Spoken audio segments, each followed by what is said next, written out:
recording is starting. And we'll just go from there.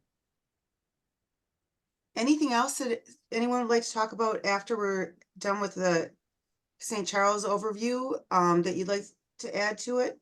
Ray, it's nice to see you made it home from the party.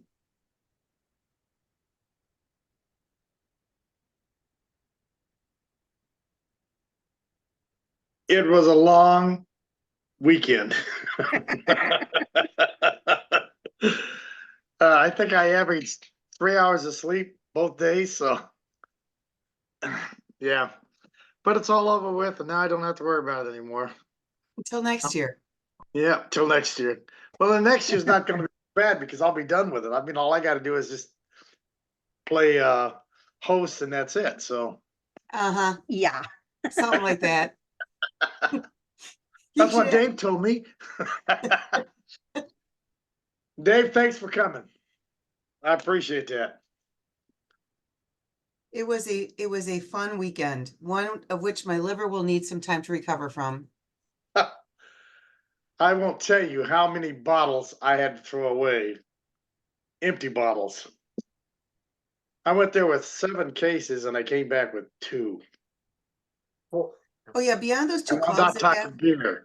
yeah, the 2 clubs that have their hospitality, there's also other hospitalities going on as well. So there's a lot of socializing going on at the A1 convention.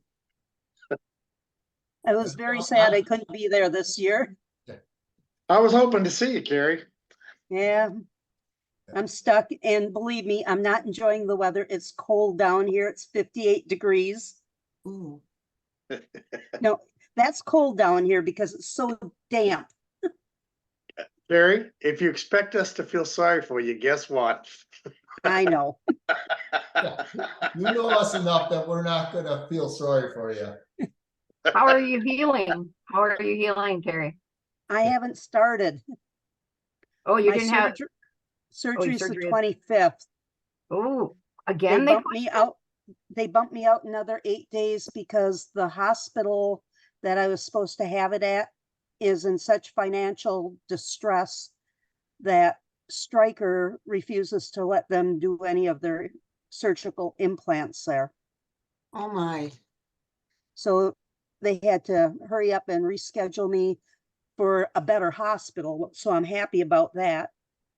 And then I had to try and find somebody to come down and spend the first week with me. And I was able to get my brother to come down. So he'll be arriving at the same time I'm going into surgery. And he's never been at my house. So this will be interesting. Well, we all wish you luck with it, Carrie, and we're excited to see you in St. Charles. I'm excited to be there. Give us scooter rides and all kinds of other fun things. Just watch out so I don't run you over. It's not funny. I did have a guy from Japan last year run my foot over when I was trying to help him. And I'm like, he like went forward and backwards over my toes. And I'm like, that made it a little more challenging to present the rest of the weekend, I'll just say. So anyways, hey, guess what? It's 7 o'clock. Time to get started. Woohoo! Let's start again. Thank you all for coming tonight and hanging out for a little bit. Besides the discussion we're going to be or me sharing information about St. Charles, it's really about us talking about where your needs are at, what's going well, where you could use some support, where you could use some help. We have a great amount of knowledge here in this group that can maybe help us all work through different things. So I'm going to share a screen for a little bit here to go through the St. Charles materials first. Okay, yes, screen share is something that I should be able to do pretty easily these days, but apparently not so much. Alrighty, you should be seeing our agenda. So getting ready for St. Charles, as I said, open discussion, Q&A, and we'll definitely add in what we were talking about before the call started about how do we build our leadership pipeline for people to step into the role of vice district governor and become governor eventually. And then we can add anything else you'd like to talk about at that point. So let's go ahead and talk about St. Charles. How many of you have been to the district governor-elect website with the training? I just clicked on this. I'm going to take us over there right now just so you can make sure you can see what it is. This website is going to be your best friend as we get ready to go to St. Charles. And again, as we get ready to go to Melbourne. I'm going to drop it into the chat for you. Sure I am. There it is. Everything disappears on you. All right. The seminar this covers everything for the seminar. I'm going to go through most of these items with you today, but I'm going to strongly suggest you go spend some time with the know before you go checklist. This is a PDF that covers a number of things, some of which are not relevant because we're all Americans, some of which are very irrelevant. More items get added as time goes on. As we get closer, they'll add more items that you will need to notice or use for the convention. Getting ready for St. Charles. The schedule's here, the on-site experience, how you get reimbursed. I do want to point out the travel reimbursement policy and the travel expense forms here are here as well. I am not going to go through those with you. I would ask that you take a look at those to make sure you know what is going to be reimbursed so you don't get any surprises. Any questions on what's here?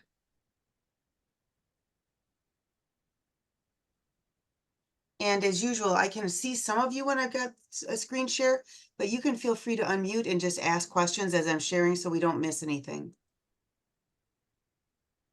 Let's head back over to the PowerPoint. So that is the web page. You'll see it's got the seminar dates, the arrival dates, the departure dates, and everything else. Oops, that's the wrong one. All right, something's goofy. All right, anyways, let's talk about what you should plan to bring to St. Charles. And this is important. I will share these slides with all of you, by the way, after the session is done, so you have them, along with anything else that we come up with that you need. But what you need to bring to St. Charles is relatively simple. Number one, the attire for the weekend or the week when we're together is business casual or Lions casual for the majority of the time. So that means Lions shirts, Lion, and they prefer no jeans, but they don't ever send anyone home for wearing blue jeans. So, but just think of Lions casual when it comes to that, to being at St. Charles. The only exception to that is when you all get your photo taken with Vice President Fabricio. You will want to be in your official district governor uniform or business attire that day for that photo shoot. And as it turns out, and we're going to see this in our schedule in a bit, we will be going to visit headquarters and coming back and immediately doing our shoot with Vice President Fabricio. So that morning, you'll just want to dress in your business attire or your Lions official uniform. Now, some of you, and I don't believe most of you, if any of you, have your patches yet that say district governor on them. Don't worry about it. You've seen these photos with the vice presidents where it's just basically standing next to them. There shouldn't be you aren't going to notice if you have the patch on it or not when it comes down to right down to it. So last year, Vice President Patty asked everyone to take off all their pins except for one, so the photo would be easier to take with the lighting. I don't know what Vice President Fabricio will ask, but just be aware of that. So if you have a lot of pins on your jacket, you may be asked to remove the majority of them for the photo shoot. Questions on attire?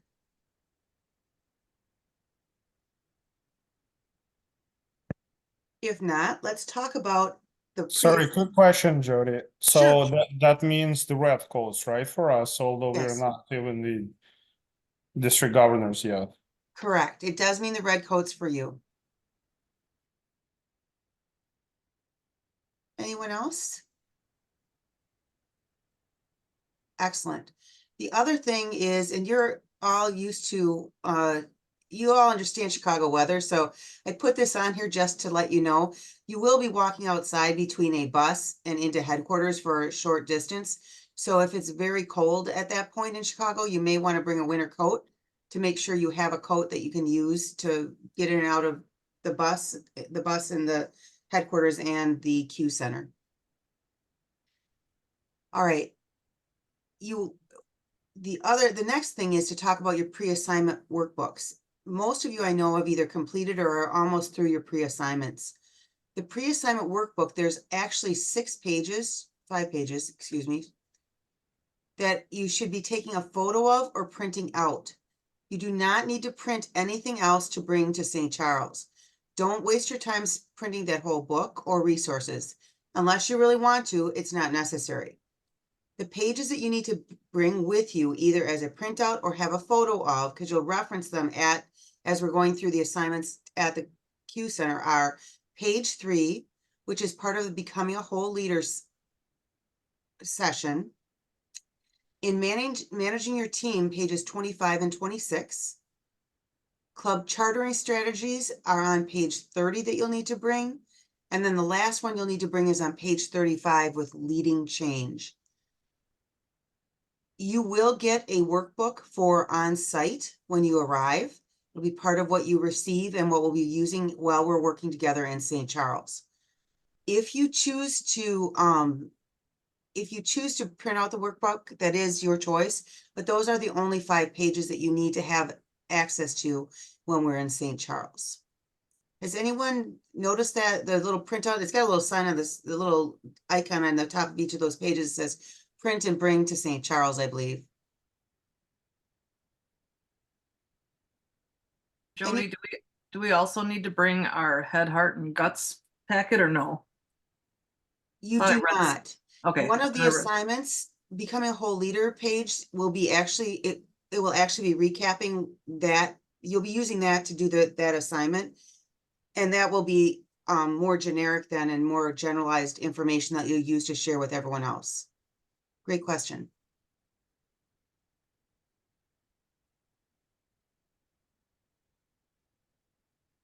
I don't think I have the right presentation here, but parts of this are not right. But anyways, we do not need the next item up here. Please ignore, and I'll fix this. This photo items to help others to get to know you is a remnant from my last year's group when we had people from across the globe. You don't need to do that.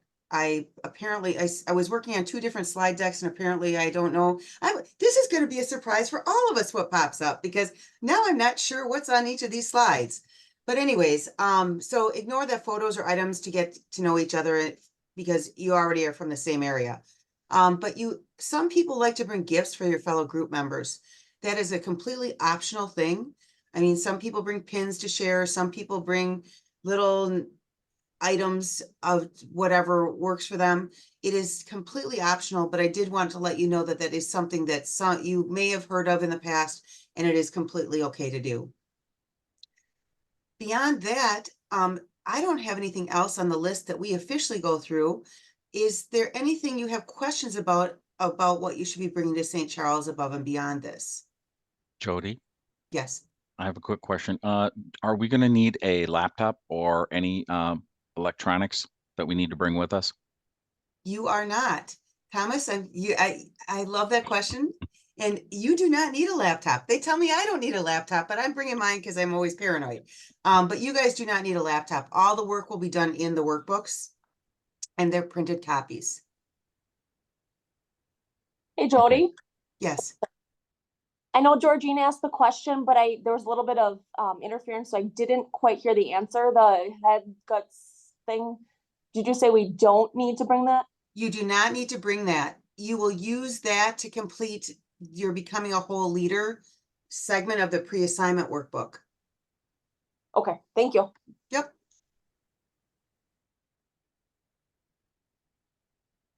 Other questions? If not, we will move on to something Carrie is going to be excited about, is the scooter and wheelchair rental. Already got taken care of. Awesome. The deadline for this is, by the way, to get yours reserved is February 9th. So it's coming up in just about a month. The scooters are, if you have mobility issues, St. Charles the Q Center is a large facility. You could end up with your room being in one of the far towers and all of our meeting space and where you're going in the opposite end. So if you do have any mobility issues, it might be something worth looking into, and at least reaching out to DGE seminars to take care of it and take a look at whether it's worthwhile or you would need one. I believe that is at your own expense. You do not get charged for the rental until you pick it up at the Q Center, but they will take a credit card to reserve the scooter for you. Any questions on scooter or wheelchair rental? All right. Some of you, is anyone flying? Carrie's flying. Sherry's flying. Sherry's flying. So when you arrive at the airport, first of all, two things to know. If the flight is delayed, the travel agency is going to let LCIF or LCI staff know that what's going on, because they coordinate very closely, because we have people on the ground at the airport to meet you. When you get to the airport, you just need to look for the Lions. There's going to be Lions signs. They got these little lollipop signs, and they will send you over to where the shuttles are. The shuttles, and the shuttles are free and will take you directly to the Q Center. If you choose to take your own transportation from the airport to the Q Center, that's on your own dime. That is not a reimbursable expense. The staff is fantastic there. They are very accommodating and making sure to get you where you need to be. So just look for the LCI people, and it'll be fairly obvious where they'll let you know where to go. And they will be there early in the morning. They will be there whenever a Lion is going to be, one of you is arriving, there will be staff there for you. I arrive at 8:15 in the morning or something like that. Oh yeah, they'll be there. I don't want to be stuck anywhere. I come in as late as in the middle of the night, and they're there for you. So Okay. they are very good about taking care of all of us when we travel, when Okay. these events happen. You'll notice the same when we get to Melbourne. There will be a welcome committee for you of Lions and those to help get you from the airport to where we're going, which in this case is the Q Center. Okay, thank you. Yep. When you get to the Q Center, you need to stop at two spots. There is LCI registration, and this is a lobby. On the left-hand side of this lobby is a table for LCI for us to register. And when you register there, you're going to get your name badge, a printed schedule, a guide, and a very important piece, which we're going to talk about a little bit later, your photo form, along with an LCI scarf. Okay. And we'll talk more about the photo form in a moment. Then when you're done getting your items from LCI registration, you need to head over to the Q Center front desk to register. And that's where you'll get your room key, and you will need to provide a credit card for any personal charges that you might make during your time at the Q Center. Just like any hotel, if you don't make any charges, they don't charge anything on it. So, but you do have to put a credit card down. They are very accommodating at the Q Center. If you come in on a shuttle and there's 10 of you, 5 of you go one way and 5 the other way, that's fine as well. Just you need to stop at both those locations before you head over to your room. Is that a question? Jody, I have a question. Sure. Jane. Can we go back to the arrival at airport? It says text Jody if you will not arrive for 8 p.m. seminar welcome. Yes. Is that on Monday When or Tuesday? Seminar welcome, like you guys are coming in on, I gotta look at the calendar. The day you're coming in, we have a session that evening at 8 p.m. So if you have a problem with your flight or are delayed in your travel to get there, if you're not going to be at the Q Center by 8 p.m.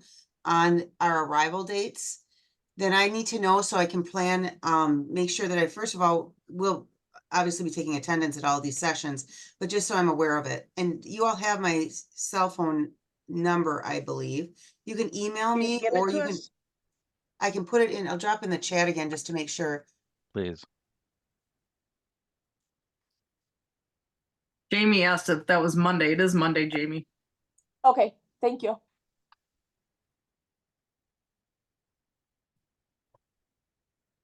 There's the email and phone numbers that you can reach me at.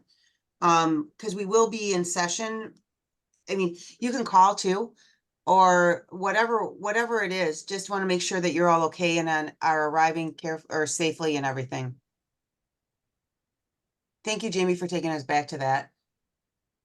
Jody, I Yes. have another question. You mentioned that if we are arriving other than flying, our expense is not reimbursable? Is that what I No, heard? no, if I said that, that was a misspeak.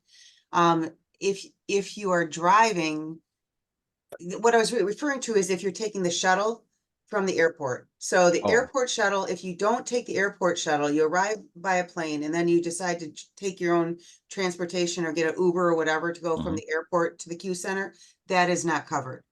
If Okay. you are driving to the Q Center and not flying at all, that is covered as part of a reimbursable expense.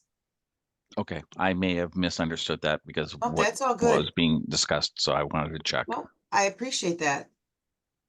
I Thank you. love questions. Jody, on Monday's arrival, what's a sweet spot time to get there? 3 to 5, and is there a meal on Monday night? Yes, there is a meal on Monday night. We're gonna get into the meal times here in a minute, and I don't want to misspeak, but I believe there's even a luncheon meal available that day for people that are coming, as people are coming in. But we'll confirm that when we get to the meal slide here in a few minutes. I would say it really depends on you. I mean, some of you, especially from Illinois, depends on how long your drive is, when you want to get in, if you want to sit and relax for a little bit, maybe wander around the Q Center if you haven't seen it. I mean, the first thing we do is at 8 p.m. that evening, so it's really at your discretion.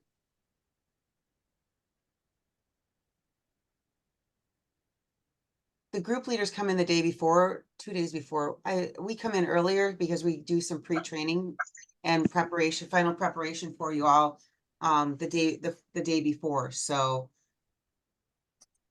part of the reason I'm confused is I think I have my calendar. I think I have the dates for the Q Center wrong on my calendar because I don't show you guys coming in until the 27th. So I need to update my calendar and or stop looking at it right now. So never mind. All righty. Next up, let's talk about the accommodations at the Q Center. So you'll be there for 4 nights. Check-in is Monday the 26th, as we've all confirmed, and checkout is Friday, March 1st. All meals, including are at the Q Center, beginning with lunch on your day of arrival. So confirming that if you arrive by lunchtime on the 26th, you will have food there as well. And then breakfast again will be available on that Friday, March 1st as well. I will tell you that it is a buffet, but I will tell you it is quite extensive and actually a very good, you've got a lot of variety of choices, and it's very filling if you choose to make it so. How you doing, Jody? Flying Bob Block. Hi, Bob. How are you? Okay, how you doing? Excellent. Yeah, just kind of barging in. That's okay. We're just talking about going to the Q Center. Oh, great place. Great place. It is. It's fantastic. So hang out for a bit and we'll keep going on our stuff. And then you want to hang for some questions, we've got that as well. All righty, no problem. I'll stick around. So we also then, when it comes to the Q Center itself, this schedule is our custom schedule for our group. I'm going to email it to you after this session. So you got this, you will get a printed copy of this when you get to the Q Center as well. So as you can see here, we've got an hour-long seminar welcome on Monday, the 26th. Tuesday morning, we have an early morning because we will be headed out for our tour of Lions Club's International Headquarters. And as I said, and then immediately following, we have a short time between when we get back that we'll be doing the photo shoots with Vice President Fabricio. You're then off until the opening ceremony, which happens at 3:30 that afternoon. And it goes on from there. There is a karaoke optional that night that we'll talk a little bit more about in a bit. This schedule is pretty heavy, by the way. It's very tightly timed, and there's a lot of information that you're going to receive in a very short period of time. There are general sessions that will be with all the vice district governors and district governor-elects from across the globe in one room in the Fox Ballroom.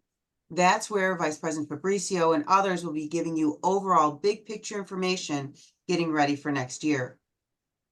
Then we go back to, and that's the general session on global priorities, which will happen on Wednesday morning.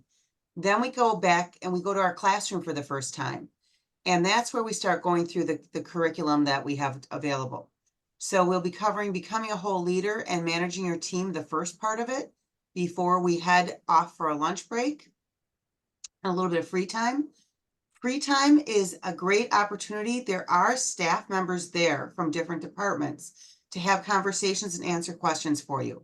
I guarantee you there'll be someone there from the IT group, so you can get as many updates out of them as you can about the New Lions portal. I know LCIF will be there. Obviously, our leadership team will be there.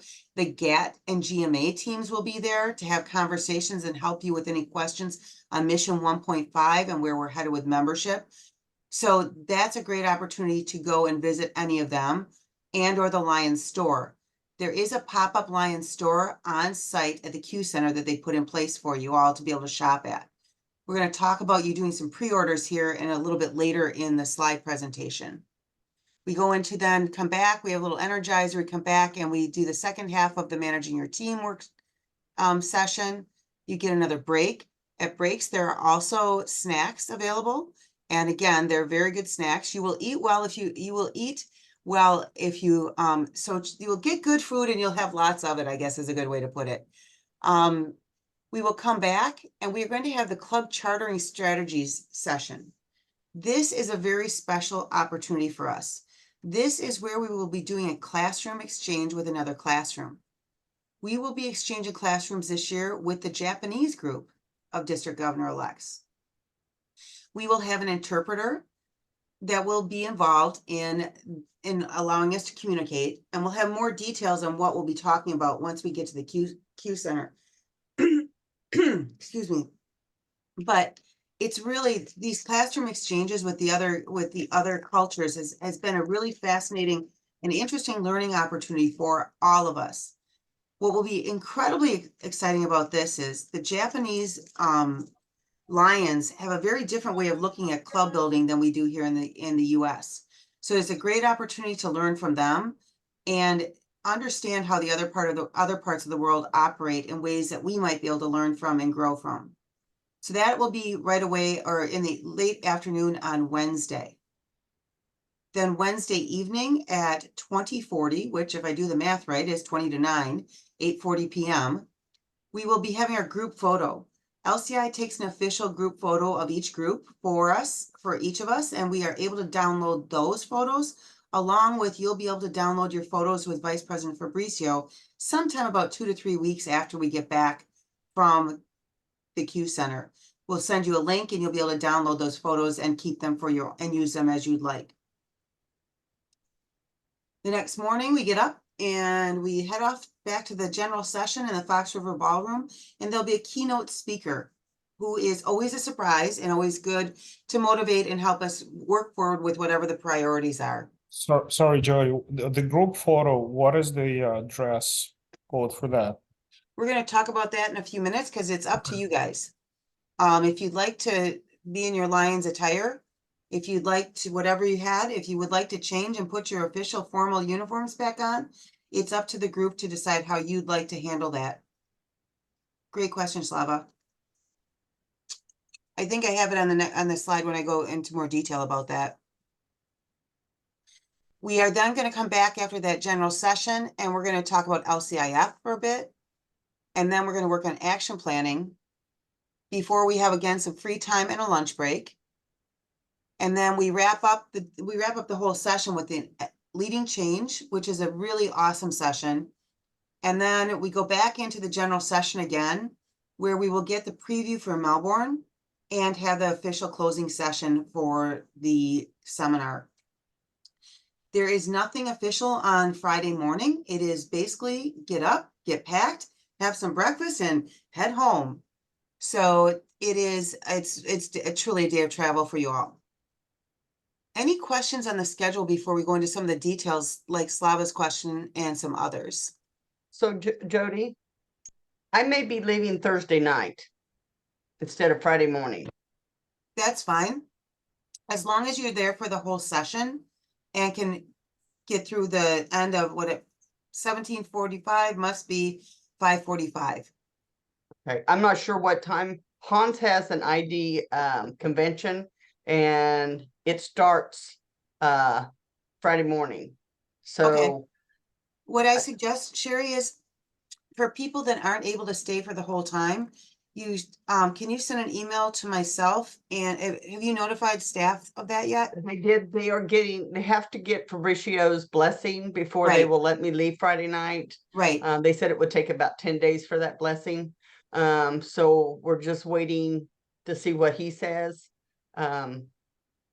So yeah, I can email you and tell you what's going on. No, as long as you've already done that, that's what I was gonna have Okay. you do. Because, yeah, Fabricio, now they've got exec week this week, so I'm sure he's going through all of that this week. So hopefully you'll have an answer from him. Okay. For Just wanted those you to know. us- Right now, that's kind of the plan we're working on, but it's kind of up to him. So Got it? For Thank you those for- of us who will be driving because it's close, is there any reason to stay overnight? No, as long Um, as you're there through the end of that session. If you are leaving early, though, you do have to notify LCI staff because they have a contract and they have you in the rooms through the end of, through that Thursday night. So Slav, if you Yeah, it's wanna- 5:45 and it's like less than 2 hours drive. I can be sleeping at home and sure, if you'd like, if you do have, that is your preference to drive home, then please email me and DGE seminar@lionsclubs.org. I'll put that in the chat. okay. I believe that's the way I register, but I'll double check. Thank you, Jordan. Sure. So just, I'll get the I just want to make sure I type the right address before I put it in there. This is its email to send it to, and please CC me on it if you are going to decide to drive home early, since some of you are very close. It is and just make sure that that is all covered and okay to do. And LCI is aware of it. Jody, is that something they'd have to know ahead of time, or could we decide that day? Because for me, I'd rather drive home, but if the weather's bad, I'm gonna wait till Friday. They're gonna want to know in advance because they have a contract with the Q Center with the number of rooms and the room nights. And they don't So have I'm to pay not for it. sure, I'm not sure what the response will be on any of this, because I've never had this question before, because I've never had so many governors so close. So I'm not really sure what the response will be. We do have, as the group leaders have a, the group leaders have the session we will be talking about. This is coming up at the end of this month. I'm just trying to see where it is here. We've got a session and I can ask about leaving early.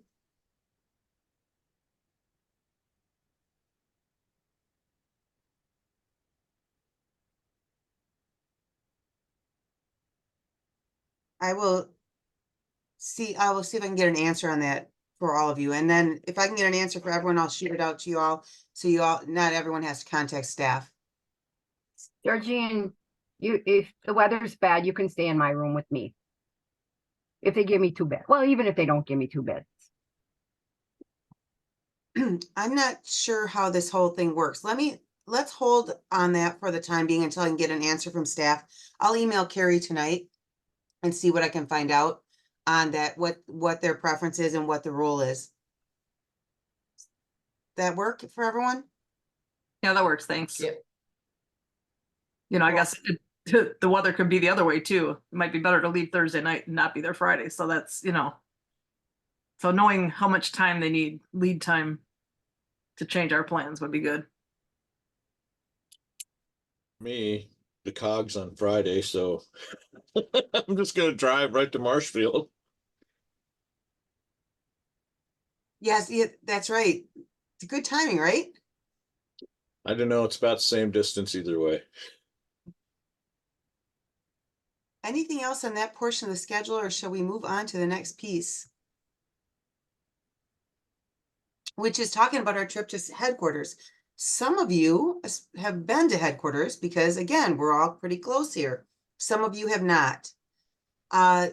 Every district governor-elect group gets to go to headquarters.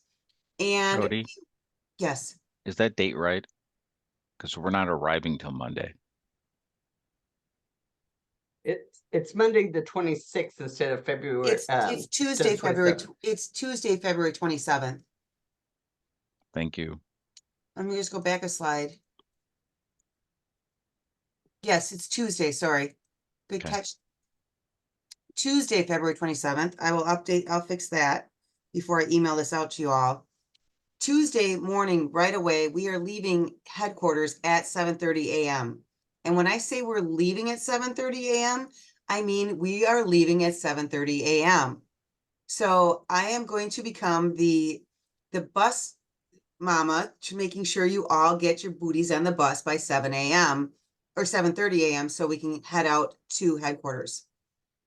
We're going to meet in that Welcome Center lobby, which is the registration areas that we talked about earlier, and we'll meet as a group.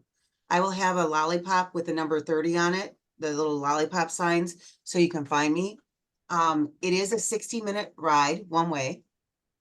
You will want to wear your official uniform, and the reason is as I mentioned, we're going to get back, and there's not going to be a lot of time to change before your photo with Vice President Fabricio. This is where you might want to bring your coat. You will all be receiving this Lions International scarf as a gift when you get there. So you will have that, if nothing else, to wrap up with. And it is the end of February. So, and it is the upper Midwest. So it could be everything from 60 degrees to 30 below. You just never know. So thankfully we're all used to it. So it is what it is. We'll get back. You'll have a little bit of time when we get back. But then we'll be back in the Welcome Center lobby, and I'll have that lollipop sign again, that number 30 sign again, so that we're ready to go to do the photos with Vice President Fabricio. I mentioned earlier, when you check in with the LCI registration table, you're going to get a photo form that you're going to need to fill out and bring for the photo shoot with Vice President Fabricio. It's basically allows the photographer and the company to be able to connect you and your photo together. It's got a QR code. It's got a couple of, there's a number of things that you'll get while you're there. And so if you can complete that form before you get to, on Tuesday, the 27th, to the photo area, that would be ideal, because it has to be completed as you go in for the photo. The photos are done very quickly. There's 700 plus people that they're trying to rush through this photo line.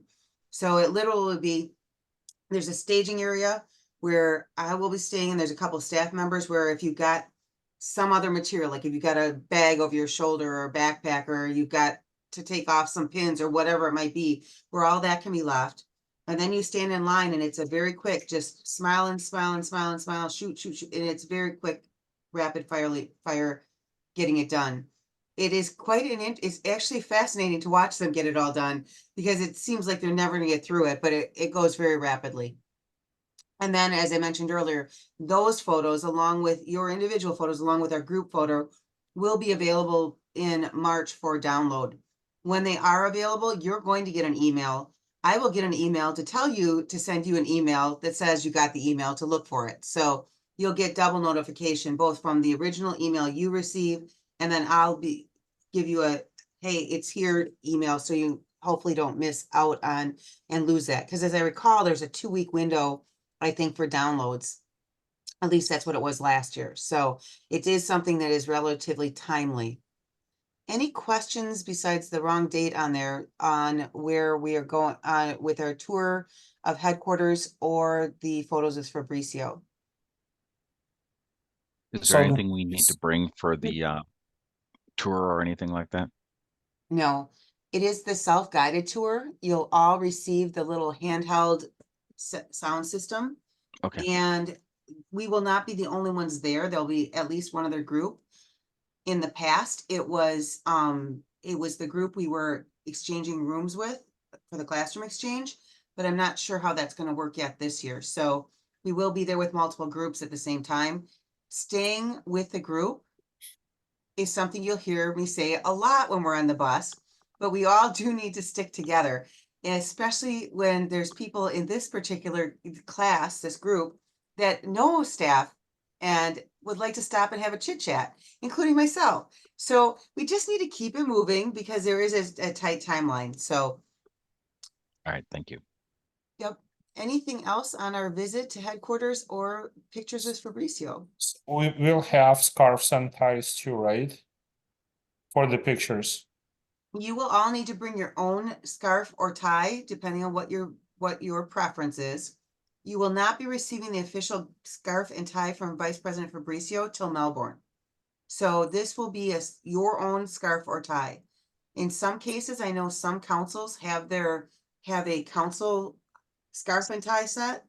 If that's what you decide as a group you'd like to bring and wear, that works. This is not, these are the individual photos, so you aren't going to be all together for them, so to speak, in a shot. So it's up to you as a council or as a group as to what you would like to wear for your scarf or tie. And for females, if you don't want to wear a scarf, you don't have to either. So it's up to you. So real quick to help Slava, MD 27 from Wisconsin decided we are not going to wear a scarf or tie for our picture because we're going to wait to receive Fabricio's tie and scarf for ours. Right. Our I mean, group. we're still gonna have to our own ties for the pictures, right? Yeah, I would suggest that that the males have ties. Vice President Fabricio will be in full business attire for that. We as women can get it. We don't have to have a scarf or a tie or anything like that. We can just wear business attire or the uniform as is without it. Other questions on the Tuesday activities in the morning? I have one. How much walking is going to be at headquarters? It's throughout the whole building, Carrie. So they know you're gonna have a scooter. They will be able to accommodate the scooter on the bus. Awesome. Thank you. Yep. We had that last year and it worked out very well.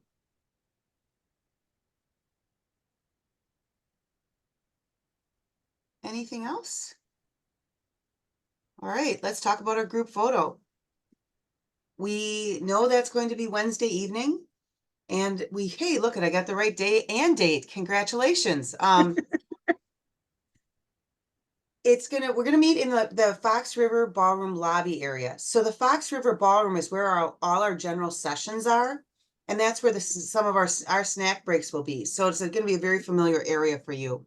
And we're gonna meet as a group and we meet early. Our photo shoot isn't to 8:40 officially, but because this is, again, they're trying to get 36 groups through these photos. If another group isn't quite ready, they take us early if we're ready. So we need to be there about 15 minutes early. This is where it's up to you as a group to decide what you'd like to wear.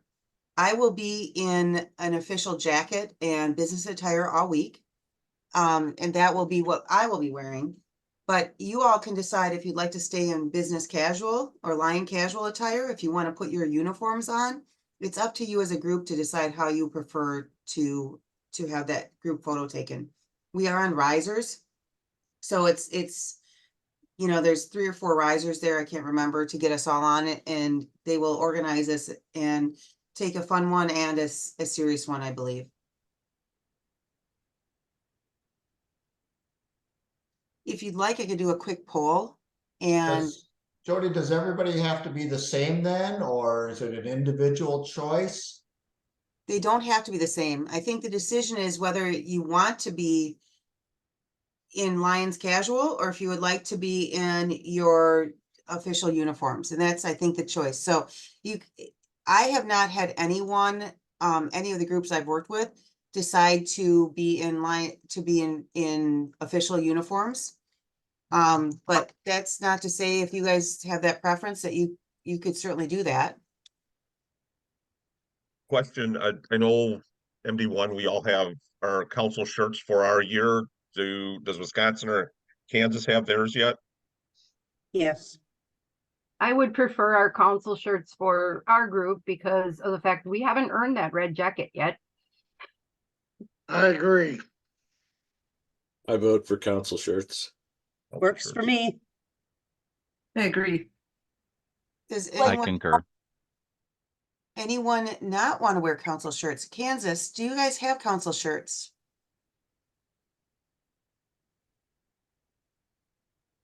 We have vice district governor shirts. It says vice district governor on it with or it says district governor with our year on it. They're blue and gray, so that's fine. So excellent. Then you can all wear your council shirts, and that should look great. So perfect. Yay. Decision Okay. handled. All righty. Well, that one is easy. Jody, are you gonna change that slide then to say council shirts so we have that in our notes? Yep, I will change the group 30 council shirts. Thank you. Are there any people from overseas at Group 30? No, our group 30 is made up of just the Illinois, Wisconsin full council of governors and 2 of the Kansas governors. So we will be, we are all just US based. You will have interaction time, and there's a game, it's a passport game, to be able to talk to and get to know some of the other governors from around the world that will be there. Also, the other great opportunity is at these meals. We are all together in this meal area, and sit with some people from other areas. You're going to learn a lot about Google Translate. Has anyone ever used Google Translate before? Yes. Yes. All right, Yes. those of you who have not, I will work with you. We're going to go through it. We'll go through it during our opening session, number 1, but go ahead and download Google Translate onto your phone. And it is really simple to use. Essentially, you open the app, you speak into it in your language, and tell it what language you want it to translate to, and it will then put the words into that language so the other person can see it. It also has an audio version. You can turn up the volume and hear the translation as well. By the time you leave St. Charles, you will be very adept at using Google Translate. The only thing I found to be challenging with Google Translate is if you're like me and you talk fast, it gets very confused. If you speak slowly, it works really well. So it's a neat little tool to help. I use it all the time on calls when there's translation is not being given, or they type into the chat. You can use the version of it, the desktop version of it, to type in what they're saying and then translate it automatically as well. So Google Translate will become your friend. The meals, because of course that's the other thing people are always worried about. Where am I going to sleep and what I'm going to eat? As I mentioned before, the Q Center has a dining room. There's actually 2 of them, and it is buffet style. Last year was the first year I was at Q Center because before we had the COVID thing going on, but the meals are varied. There's a variety of different meal choices, including vegan and vegetarian options if you have meal restrictions of that sort. And they are on a very set schedule. Breakfast each day is from 6:30 to 8:30. On the day Tuesday, when we're leaving so early, you'll have to be there pretty early for the breakfast. Our lunchtime is 12:30 to 1:30 p.m. And then our dinner is between 6 and 8. I am going to again recommend that you do not sit with your own group on a regular basis. Part of the enrichment of learning at this event is for you to talk to people from other parts of the world and hear how they're doing things and learn more from them.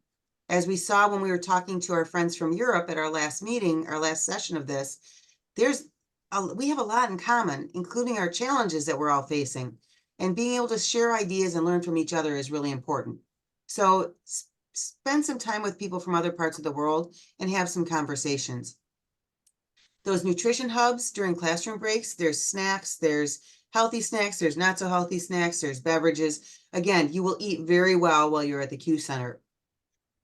If you choose to opt out of any of those dinners, there are other options that are out of pocket at your own cost. There is a brick oven bistro where you can, I think I had a pizza there last year at some point, shared pizza with someone. And then there's someplace called the Fox Bar. The Fox Bar is the official library of the Q Center event, the DGE seminar. And it's really a place, they've got some games there. It is a bar, there's adult beverages available, but it's a nice place to relax. It's a large space where you can hang out with your group, with other people from across the globe, and again, just get to know one another. It is open every night when we're there. Any questions on meals? Cool. LCI staff is there to support you throughout the entire seminar. They can support you if you've got questions on the hotel, if the meals or the seminar. They also will be there to support you if you've got challenges with the flights and ground transportation, anything going on to get you out of there. They will also be there to help answer questions about LCI convention as far as housing and registration go. And then, as I learned last year, our medic that's on site is fabulous. So after that guy ran over my toes a couple of times, I had to go check out the medic, and he was fantastic. And he comes each year, so there is definitely support there from staff as far as that goes. Karaoke Tuesday is a new event this year, and it's really just another opportunity to mix and mingle. Whether you like to sing karaoke or if you just want to hang out and hear some music being sung, it is going to be happening Tuesday evening, and more information on that will be in your booklet when we get to the Q Center. This one is important.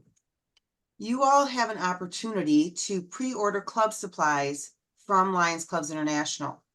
So especially since most of you are driving, you can pick them up at the Q Center and bring them home with you.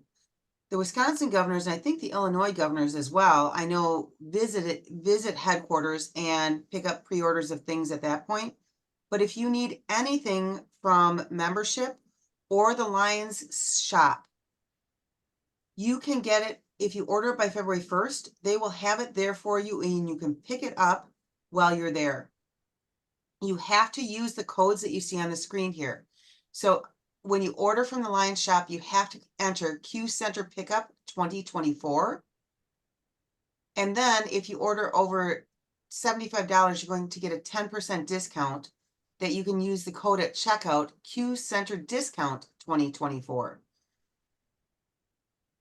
And then, of course, like I mentioned, there's a pop-up Lions store at the Q Center for anything else you'd like to pick up. It's a pretty extensive, I walked through there last year. It's a pretty extensive array of merchandise, but it is limited. It's not the full catalog that's there. But that key date of February 1st is a hard date, because they then need to package everything up for all the governors from DGEs from across the globe and get that all ready to be shipped over to the Q Center. So any questions on the Lions shop and the discounts for you all? Jody, it says VDG DGE training program webpage. Is that where we order from? There is a link on there Okay. for the Lions shop. It's actually just the Lions shop that sends you to. So I'll go ahead and give you that in the chat as well.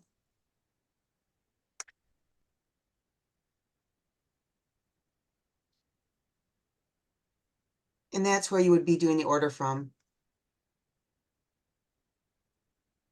So this is also an opportunity if you're looking towards next year as far as awards or recognition, small recognition items you'd like to purchase for your use. This is an opportunity to take a look at that and maybe get some items for that you might like for that. There is, I mean, it's the full Lions store. You can order anything from there or the membership group.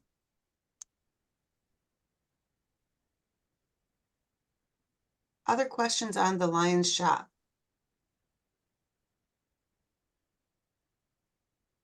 All right, we're almost done. I swear there's only 2 left. It is also very cool at the Q Center. They have what they call the philanthropy nook. And it's an opportunity for governors from around the globe to do a service project. Last year, they were writing cards for veterans at the hospital. This year, they're going to be allowing you the opportunity to make braided dog toys from recycled garments for a local animal shelter. It is just a little nook as you're walking through the hall. You'll see it. Just drop in if you'd like to help braid a few items into dog toys, and know that you're making a difference while you're there. And the last thing is, that was it. Let's talk. So I will update the slides. I'll fix the ones that I have the date wrong on. Apologies for that. And we can kind of go from there. any questions that we've missed and I missed in what you're curious about for the Q Center event? I have a question. Sure. I'm curious about the rooms that we stay in. Like, are they like a hotel room kind of room? Or what They're is it kind like? of hotel, more dorm room type setup. I didn't get to see the student rooms. Mine was like a hotel room. I think they are similar to a hotel room, but again, I did not get to, they didn't give us a tour of those rooms. They are very comfortable, at least the room I was in, and I didn't hear any complaints from anyone last year about the rooms. So, which usually means that they must be okay. Good deal. Thank you. Yep. Are there any additional assignments other than what was posted before we go there? No. The only assignments, you have the pre-assignment workbook to complete, and then those online assignments through the LLC, the Lions Learning Center. I do have that open. Most of you have thankfully completed your assignments. There's a few of you who are still working on them. If anyone has any specific questions as to where you're at, please let me know. And I can answer those offline, or you can ask right now. The pre-assignment workbooks completing that pre-assignment workbook is really important because that's the pre-thought for you for some of the work that we're going to do when we're at Q Center.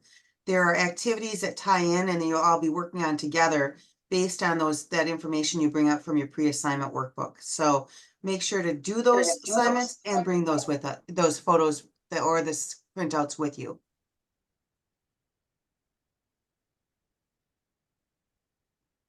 Any other questions on Q Center?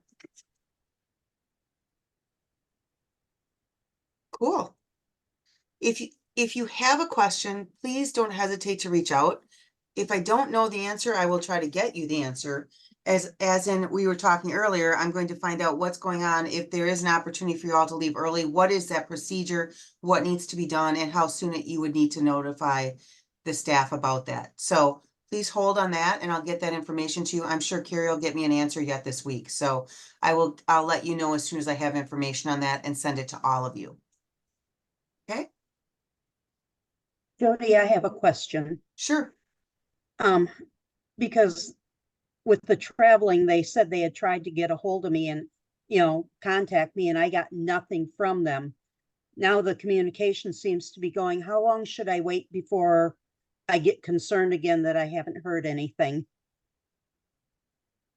Carrie, let's talk just the two of us, maybe at the end of the call, and let's talk about, because you've got a specific situation, and let's talk a little bit about that before we hang up today, okay?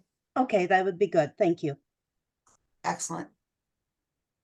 Yeah, I just wanted to note that I had sent a note to International because I wasn't sure that I put down the right date for the Melbourne trip. And they said, don't worry about it. When we call you, we will discuss anyone who's trying to extend or whatever. And they'd be starting to do that calling starting January 15th. That's what I got the message back from them.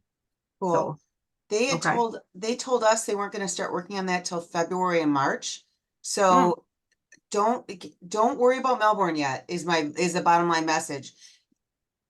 According to the travel department, you all have put in your information from what I can tell from the report they sent me. So they have and know if you're going and we'll be able to, they'll start working through that. They told us in February and March. Now they could be sooner. You never know. They might have gotten through all this stuff for St. Charles already, you never know. But they did tell us February and March to be expecting that. okay. Hey, Jody. Yeah. With that, I guess one question towards that Melbourne trip. Do we have any idea on like when we would leave and when we would come back? Because I have to put in time off of work. If you go to that website, let me show the site again. Hold on here a second. Right now, I kind of got it open, but I need to narrow down when I'm actually leaving and returning. All right, you guys should be seeing the seminar day 4 in Melbourne. So your arrival date is June 20th and departure is June 26th. Right, so if we're arriving on June 20th, are we potentially leaving here on the 19th? I would assume so based on the length of flight, but I think it depends on the actual flight arrangements you are able to make with the travel agency. Jeff, Okay. how soon do you need to ask just to tighten that down? Sooner the better. It's the middle of the golf season. I work on a golf course. Oh, yeah, that's a bit challenging. I can ask, I can check again with staff and just let them know that you need to. Can you send me an email, just letting me know Sure. what you need, and then I'll follow up with staff and make sure that they can put you high on the list to get that answer. Is there anyone else that has a urgent need for getting that confirmation? Similar to what Jeff's got for getting off of work or anything? Well, I know BJ shared with us on our bus trip to Leader Dog that if you've never flown internationally, to give yourself an extra day because the jet lag is bad. So we're trying to decide if we're going to go the 18th or the 19th just to give us that extra day. Because of the international date line, it generally takes 2 days to fly across the Pacific, and you arrive back in the US before you left. That is absolutely correct. And it does get confusing.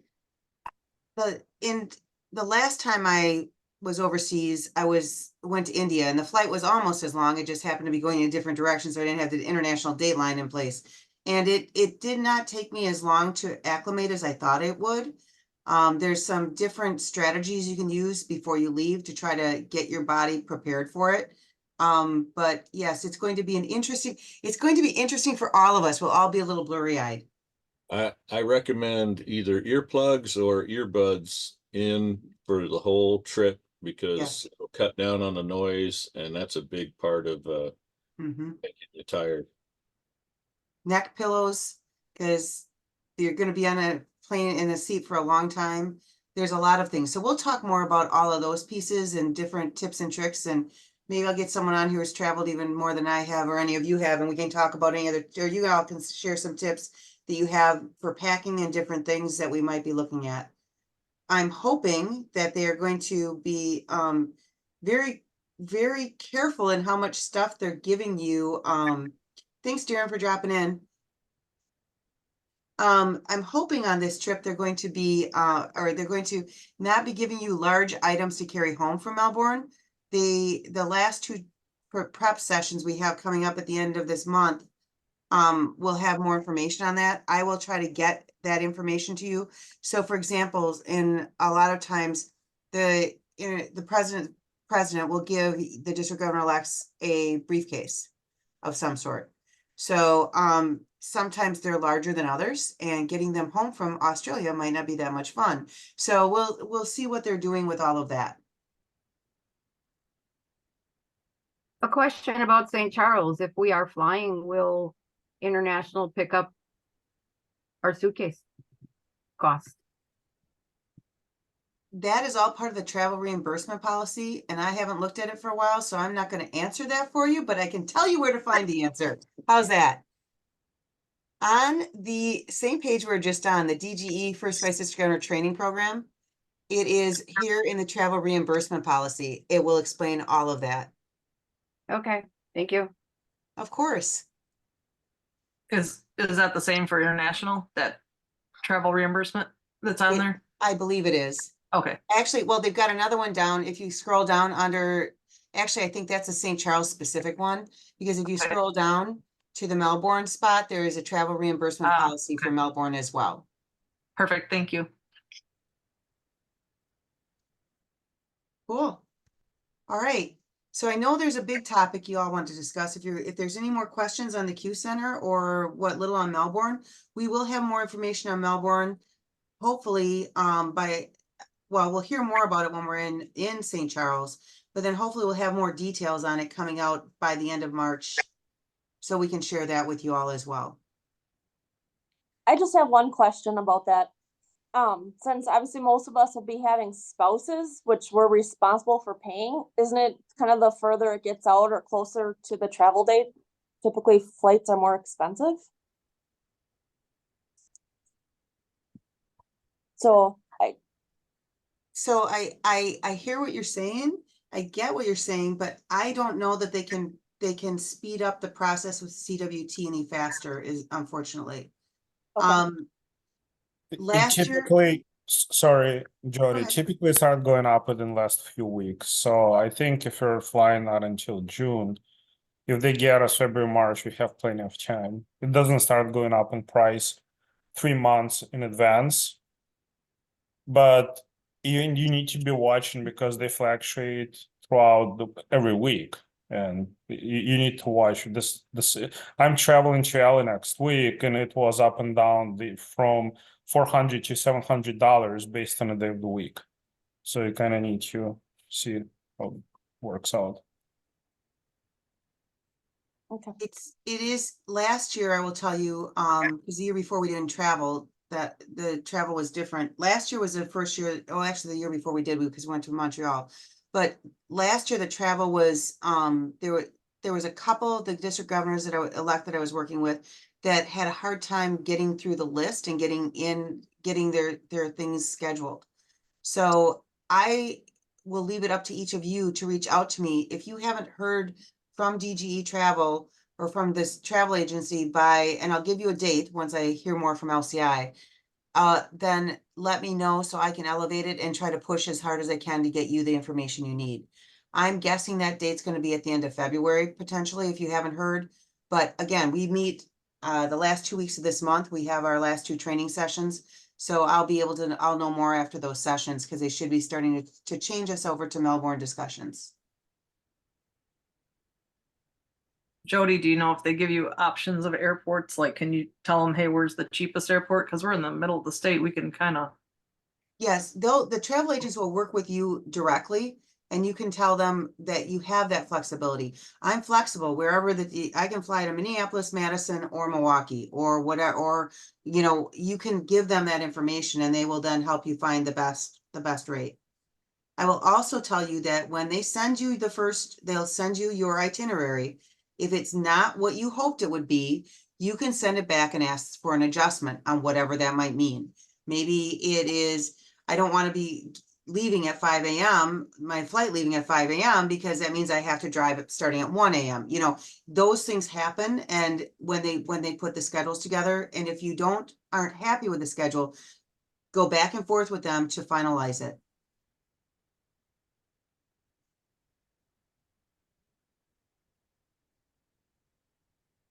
Any last questions on travel? Cool. All right, let's talk about the big challenge we all have, and this starts with it, and it's a leadership pipeline. The leadership pipeline of getting people in line for being zone chairs, then feeding into vice district governors and district governors. This is a problem in many areas of the U.S. And how many of you have an open position behind you right now? A couple of you? Any suggestions from those of you who have a strong leadership pipeline? And do you all know what we're talking about with leadership pipeline? Basically preparing your people lined up to run and take over these roles coming in subsequent years. One thing to remember is you can be a president and a zone chair at the same time, and you need 6 months in office to be eligible to go up for vice district governor. So there are ways to shortcut that and make it quicker. I was president and zone chair at the same time. I was appointed second vice district governor 6 months after I started that. So I remember that.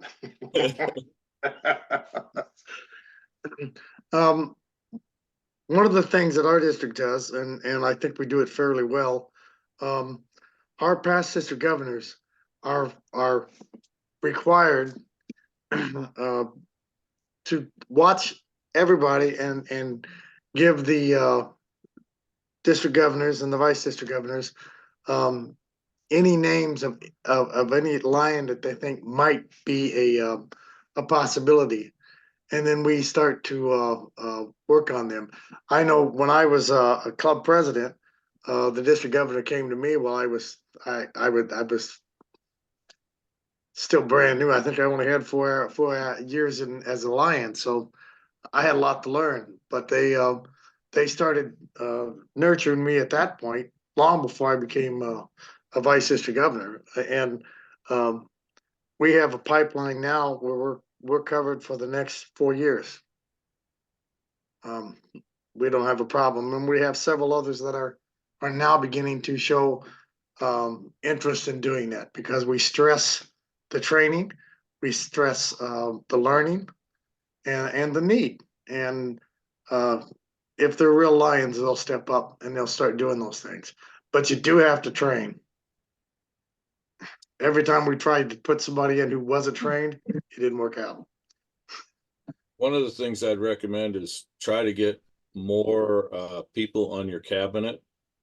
I mean, people that'll step forward and do things on the cabinet are ones that their future, they may do future leadership roles. And so we're encouraging like co-chairs and team members on the cabinet positions. So, you know, we can get some more of these people there and exposed to that environment. Right. We have in our group, we have what we call a traveler behind each and every co-chair, and that chair is simply to learn how the committee works and what we're trying to do with that committee, just so they know all about it, so that when they do finally decide to take it over, they have a good background of what they need to do and a nice platform to work from. I can't stress enough how important that makes that, because it really does make a difference. Yeah, and I'm kind of a little bit of an exception. I've been on the district cabinet since 2001, but I started off as a zone chairman.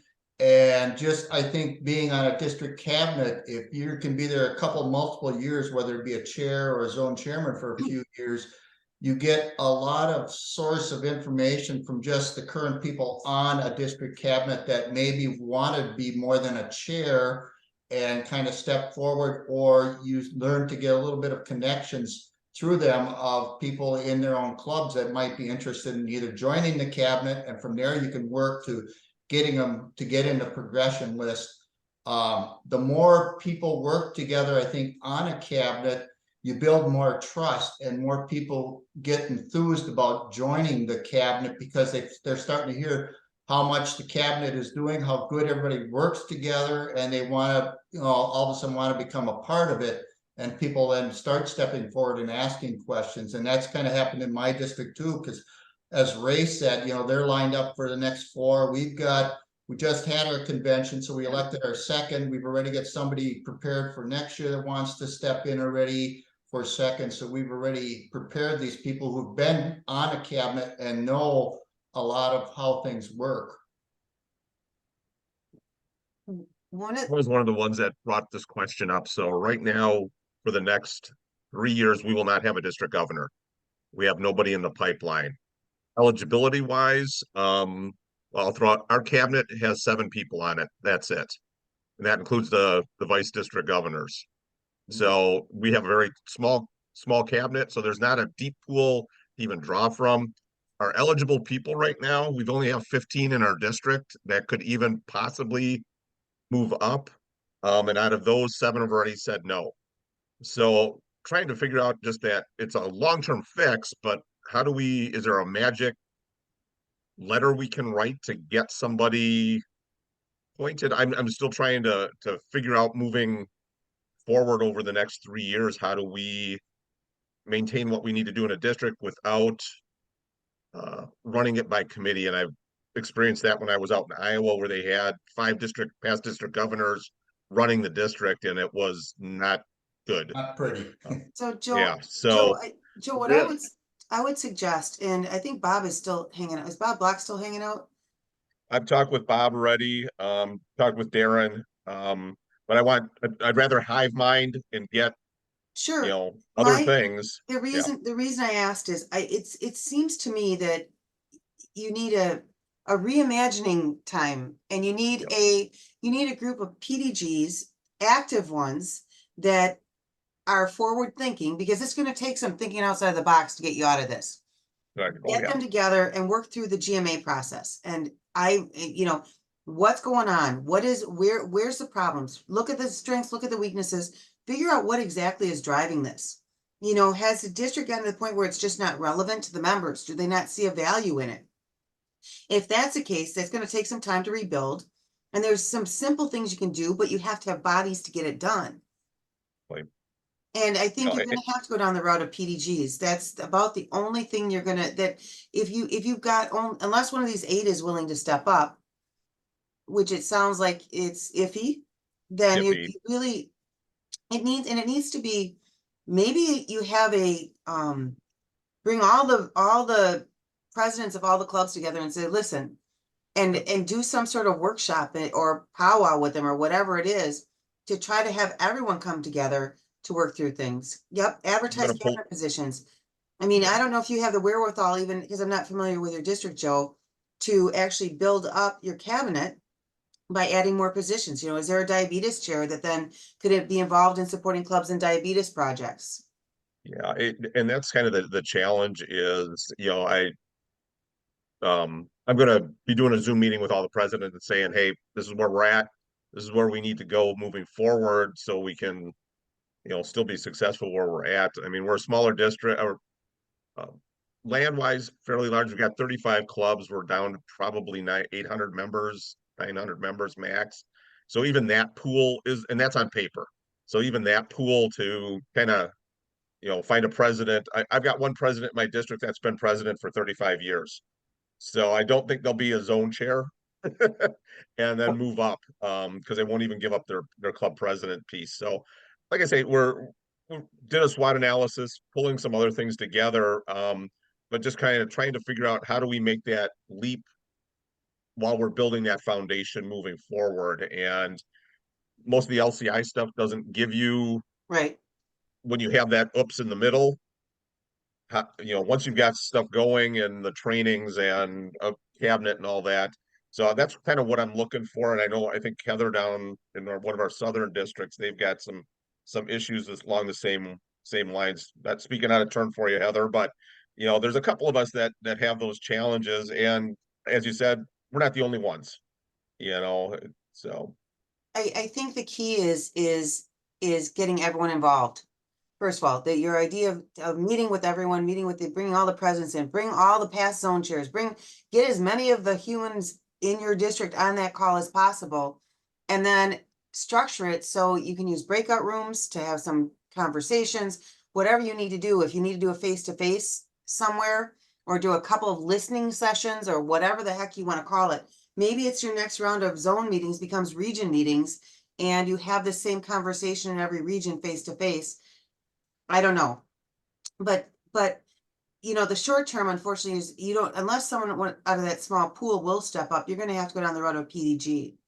And the recommendation, and we all know that we have people in those roles that are very helpful and very forward thinking, and we have those who are not.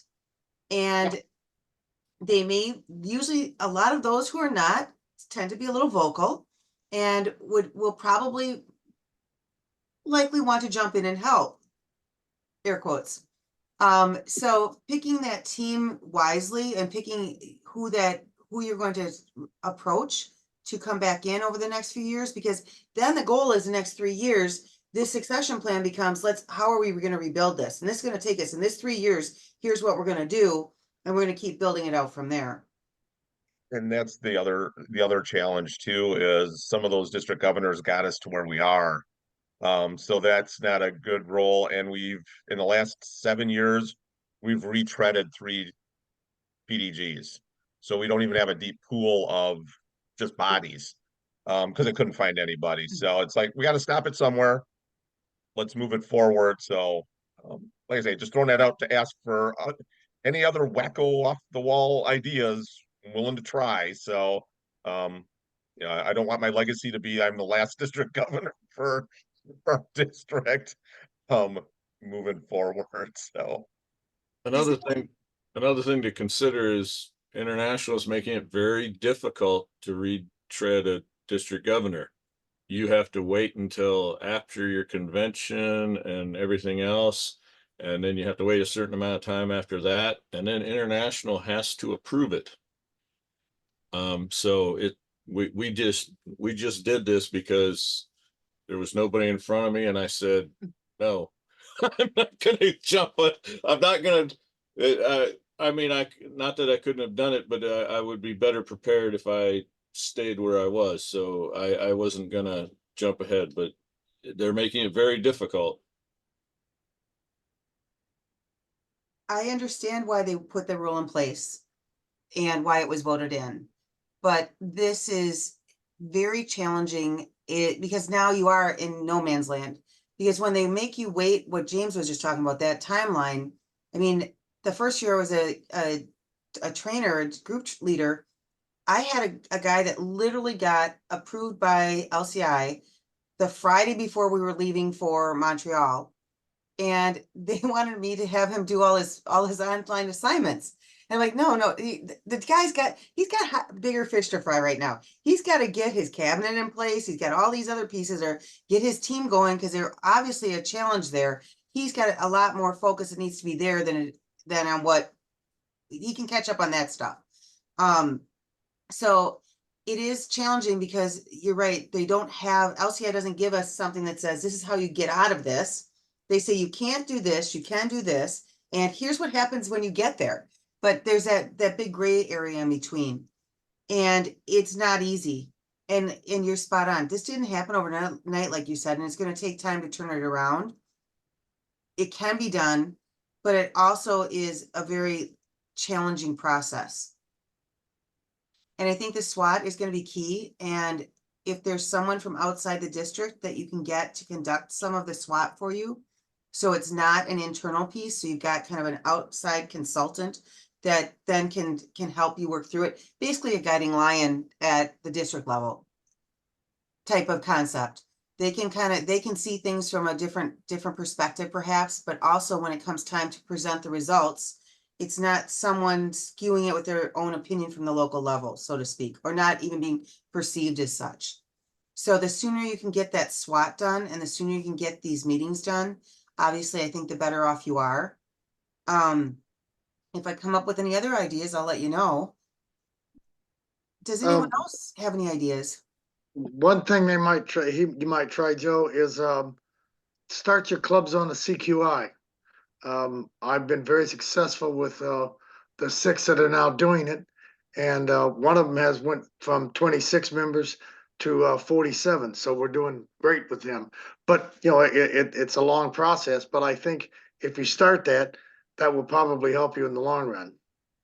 So just so you know, if you haven't run across CQI yet in the opportunity, it's a club quality initiative.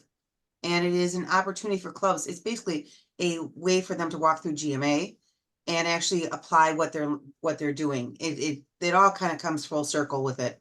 But it is a really great training tool, but it is long-term. The other piece for you who aren't in quite as dire of a situation as Joe is it's really important. I think James put something down here as well. What are you asking them to do? What does it mean to be zone chair in your area? Does that mean they have one club visit a year? Or does it mean they have one club visit and one service project visit? Is it 2 visits a year? They have to run how many zone meetings and what's the time? How many hours can they expect to spend a month on being zone chair? Answering those questions are really important, because if you ask someone to be a zone chair and they have no idea what they're not going to commit, because it first of all sounds scary and oh my God, I don't want to do that. So I can send you a sample of a zone chair job description we use here in our district if you would like it. I gotta write these things down, The other piece is we started a number of years ago, and we're actually creating one now for zone chairs. a session called So You Want to Be a District Governor. We all have similar jobs because we're district governors, but every district is unique. So we, every other year, put together a session where we just invite anyone who has an interest in talking about what does it mean to be district governor and lay out what the timeline is, how much they can expect to spend, you know, what how things ramp up and where, you know, all the different pieces of it for them. And we've been very successful with that here in our district. So I created this slide presentation, so I can share that with you as well. That would be great. And I think it's partially a slide presentation, partly just an overview. So I can share with you what the paperwork is, a PDF I created that we work off of in everything. The other piece, going back to what Ray said, just as a big picture tip, about 4 years ago, we started keeping a leadership pipeline spreadsheet. It's actually a Google sheet that our whole exec team in our district has access to. That way, whenever you come across someone as any member of the team, you can go in and add them to it, kind of some notes, which club they're from, some notes on what it was you talked to them about. And then the leadership team and whoever the mentoring group is that we've got going, whatever their title is at the time, can go in and start having these conversations to help them. Oh, you contacted them. You really should go to the Regional Lions Leadership Institute. This would be a great training or learning opportunity for you. It kind of starts building that camaraderie and also getting them, mentoring them up through the chairs. Again, this is not a quick fix option, but at least starts getting people moving. Yeah, that'd be great to at least see how it's laid out and stuff like that. So that'd be great. I will send those items through to you all. Okay. I also have one quick question too. I know Appreciate it. Jay had sent something out about the ELL, RLL, and ALL. Is there a way that we can get a listing of the graduates for our district? That is a really great question. They used to put them on the international website if it was an international project, but I think that's probably a question for your multiple district GLT. As they should be able to have they may have access to that list through the Lions Learning Center. They have access to different reports that I don't have access to anymore. So that would be a great question for your multiple district GLT.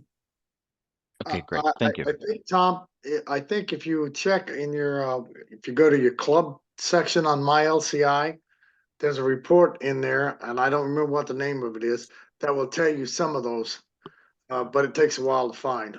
But Okay. it is there, but until I became first vice district governor, I couldn't get into that. But so it's kind of limited to who can look at it. Sure. All right. Thank you. Jody, just for your information, we are having a guiding lion class on March 9th.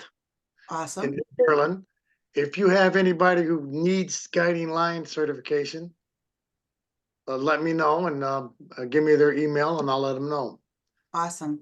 We have enough instructors that we can do about 40 people. So Fantastic.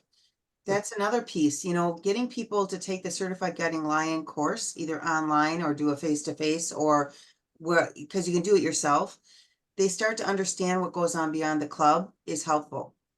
Making your district relevant to the grassroots lion is so important. Joe's district has gotten to the point where they've obviously the Lions don't really probably even know what the district does, except for a governor showing up once a year to have a conversation with them. And again, I'm not picking on Joe's district because this is not unusual, unfortunately. So how do we make our districts relevant? There is, if your district supports Lions Clubs International Foundation, there is the district community impact grant. You may have money sitting there for a grant from LCIF that your district can use to do a district-wide service project and get everyone involved again. Leading, you know, a hunger drive and having you put out advertising for it for all the Lions clubs in your district, or plastic recycling, or whatever it is that you think is an appropriate project, starts to make things more relevant. There's a few districts in Canada is where I first saw this start, and it's kind of spread a bit, where they have a Lions Day of Service across their district each year. So they pick a day, it's a Saturday, let's say it's Saturday, March 1st, And they have every club out doing service. They don't tell them what kind of service they have to do. They just encourage every club to be doing service projects in their community on that date. So they can then promote it across the area. There's this whole Lions effort going on in that day. And they invite the community to come and help as well in all these projects. This is, and the district organizes it. So again, it makes the district relevant. Maybe it's something in the training area. Maybe you can start doing some trainings on how to use the square or use other technology that these clubs really need to invite and get younger members to be interested in joining. You know, if you can't pay your dues electronically, this is an obstacle for some people to join a club these days because they don't have checkbooks.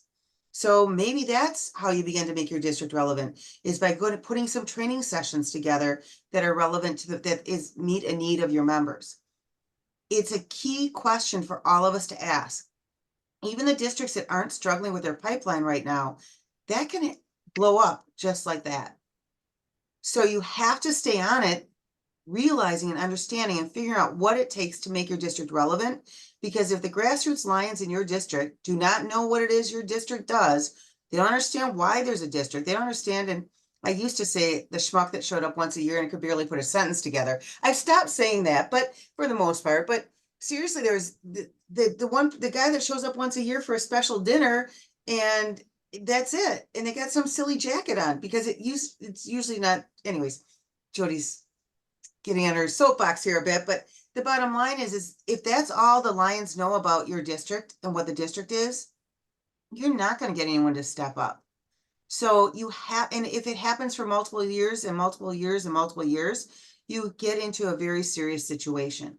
So what does it take to make your district relevant to every member in your district? Not just the leadership. We all know people don't read emails. Sometimes they don't read texts. We have those communication issues, but by at least getting out there and helping them do more service, helping them meet the needs that they have, you're moving forward in a great way. One last tip.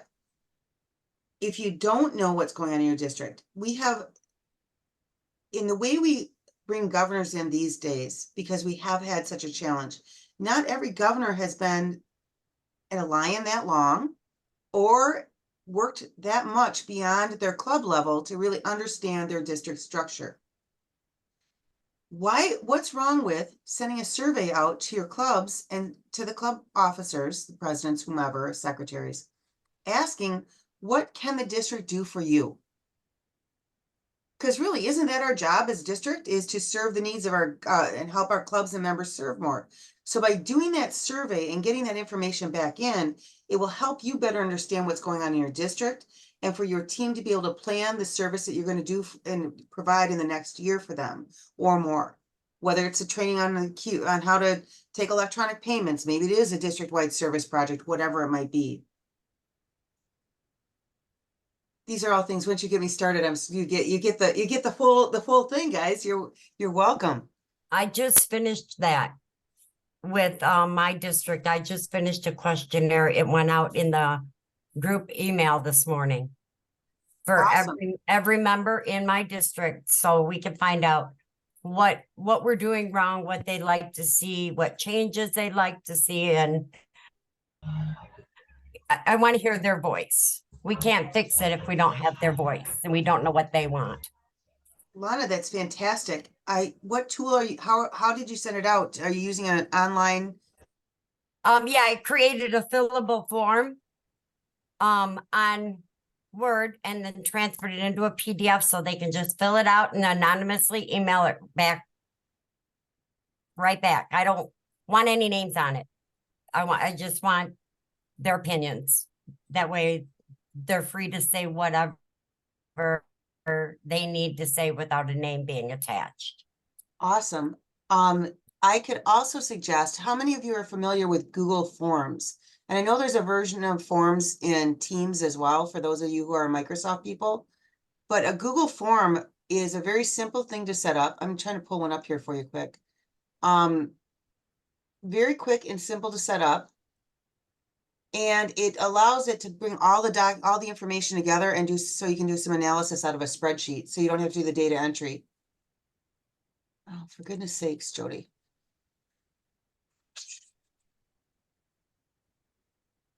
I will tell you that the forms make it a lot easier than they don't have to put their name on it. You don't have to collect their emails either. You can allow them to put their names in if they'd like. Here we go. Media.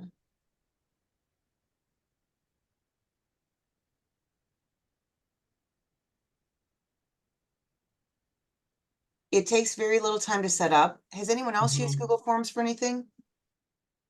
Yeah. Excellent. We were also talking just at the convention over the weekend, by the way, about the opportunity to use a Google form for clubs. This is side while I'm looking this up.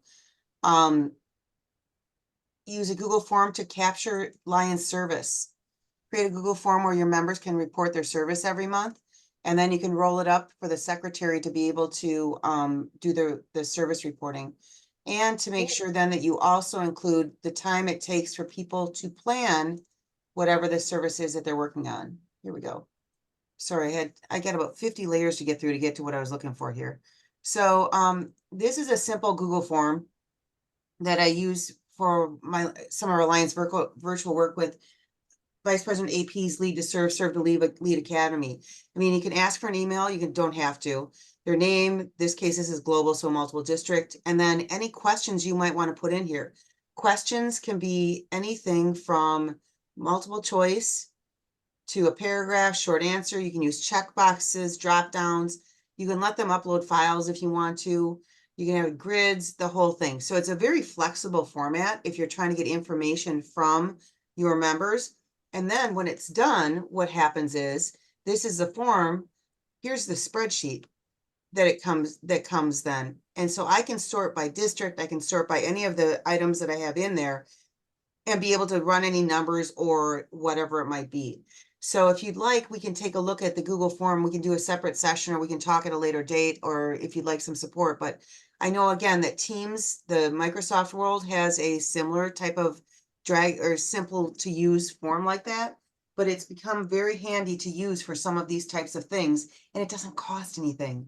Right. If you go to SurveyMonkey or what's the other one? Not MailChimp, SurveyMonkey, or any of those others, the free versions of them only allow a certain number of responses.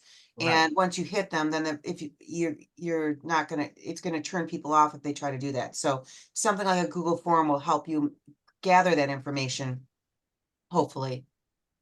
Thank you. Lana, please keep us up to date on how that works, how it goes for you. I will. I'll let you know. Hopefully Well, we'll start getting them back. yes. Jody, I have a question about the St. Charles again, just came to my mind. Is there a list of all attendants that we could see and where they're coming from beforehand? There Just is not. curious. There is, LCI has a number of privacy things rules that they need to follow, and different parts of the world have different laws, actual enacted laws on what they can share as far as personal data. I have never seen them share a list at all, but that is something that we could ask about.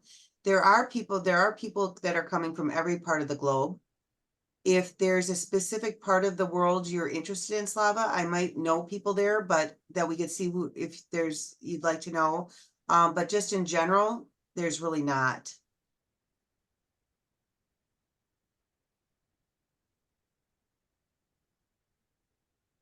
Yes, orientation, Jay, is a very huge portion of, I'm just checking the chat over here. Orienting not only orienting the members when you bring in new members, but orienting your clubs on what the district is all about. So that's really where zone meetings come in. And I'm gonna just do a little pitch for you all to think about as well when it comes to zone meetings. How many of you bring your zone chairs into a cabinet meeting and then they send them off to set up their own zone meeting? I'm going to guarantee you it's almost all of you. If it's not all of you, I'm hoping it's going to be fewer of you, because here's the deal. The message that you're trying to get across to the clubs is coming from the zone chairs. If they don't know exactly what you're talking about, which in a lot of cases the reports aren't very good or they just don't understand, they are not either going to not talk to the clubs about whatever it is, or they're going to turn around and they're going to tell them something that's not correct. So a number of years back, we started having our GAT team create a agenda for the zone chairs to use when they went out. Sometimes it has 30 points on it. We don't expect, and we tell the zone chairs, and it's got all the supporting documentation for it. If there's a flyer, if there's a link, we tell the zone chairs, you do not need to talk about everything on this list. Pick and choose the highlights of the things that are important to those in your zone, and to the clubs in your zone. And the rest of it, at least they've got the information on everything and it's in the words it needs to be in, so it's correct. It's made a huge difference in a couple of ways. Number one, it lightens the load of the zone chair. Zone chair, we have a hard time finding them. What can we do to help make it easier to be a zone chair? We give them agendas. It also then, as I said, cleans up the communication process. And the GAT team, in conjunction with the district governors, are part of, the GAT team puts it together. The whole team works together to make sure it's finalized and figure out what's actually going to go in that packet. But then they've got the information and you can send it out as a district as well to whomever needs to get it. You can send it out if you wanted to. You've got no one in a zone. They're not having meetings. You can send out that packet to those clubs that didn't get it. It's come in very handy for us, and we find it to be very useful in helping and recruiting zone chairs as well and controlling the message. One of the things we've started doing, or I've been encouraging our cabinet chairs to do, is contact clubs directly, because I mean, the zone chair is a good face-to-face thing, but there's no way they can convey all the information that is at the cabinet meeting. It's just too much. So having some of our cabinet chairs contact the clubs directly, and we have a Google presidents list and a Google secretaries list, so they can send stuff out to all the clubs and hopefully get some, projects going that way, or give them information that way. Excellent. What other communication methods do others of you use with your cabinets and reaching out to clubs?